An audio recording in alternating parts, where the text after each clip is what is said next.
وہ دونوں ماں بیٹی اس میں مگن ہو گئی تھیں۔ اسکرین پر فیس بک پیج، فون نمبر اور دوسری تفصیلات بھی آ رہی تھیں۔ زرمین نے سب کچھ اپنے فون میں محفوظ کر لیا تھا۔ اسی دوران میوزک دھیما ہوا تھا اور میزبان نے ڈیزائنر سے بات شروع کی تھی۔ میڈم تہمینہ تو ٹی وی اسکرین کی جانب ہی متوجہ تھیں، البتہ زرمین موبائل میں بھی ساتھ ساتھ مگن تھی۔ ڈیزائنر آپ کتنا سوہنا ہے، میڈم تہمینہ نے اسکرین کی جانب دیکھتے ہوئے کہا تھا۔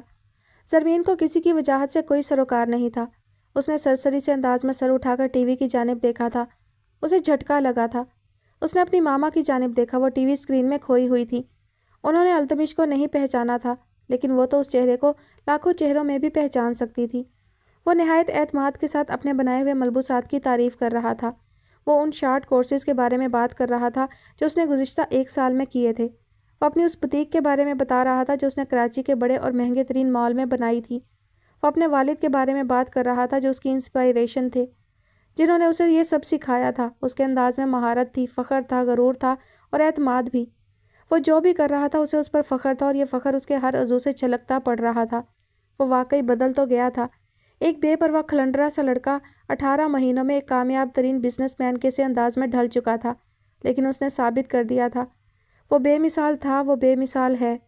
زرمین نے ایک بار پھر ماما کا چہرہ دیکھا۔ وہ تو واری صدقے جانے والی نگاہوں سے ٹی وی کی جانب دیکھ رہی تھی۔ دیکھ زرمین، ہے کتنا اچھا اور ذہین بھی، بہت قابل ڈریس ڈیزائنر ہے ماشاءاللہ۔ 6 مہینے کا کورس کر کے آیا ہے لندن سے، تو اس کا نمبر لکھ لے، تیری شادی پر اس سے کام کروائیں گے۔ زرمین کے منہ سے آواز نہ نکل رہی تھی، اسے بس ایک بات یاد تھی، وہ التمش تھا، وہ التمش جسے سب سجتا تھا، سب کچھ۔ المحراب۔ سونیا نے فخر و انبساط کے ملے جلے تاثرات کے ساتھ اپنی بوتیک پر لگے اس بورڈ کی جانب دیکھا۔ 1.5 سال کے عرصے میں کراچی جیسے بڑے شہر کے ایک مشہور مال میں اپنی بوتیک بنا لینا آسان نہیں تھا۔ سرمایہ تو اس کے ماں باپ بھی دے سکتے تھے، التمش کی فرمائش پر ماسٹر جی بھی فراہم کر سکتے تھے۔ اصل بات سرمایہ کی فراہمی نہیں تھی، بلکہ اس بوتیک کو چلانا، اپنے آپ کو ایک ڈیزائنر کے طور پر منوانا سب سے مشکل کام تھا، اور اس نے اور التمش نے مل کر یہ کر دکھایا تھا۔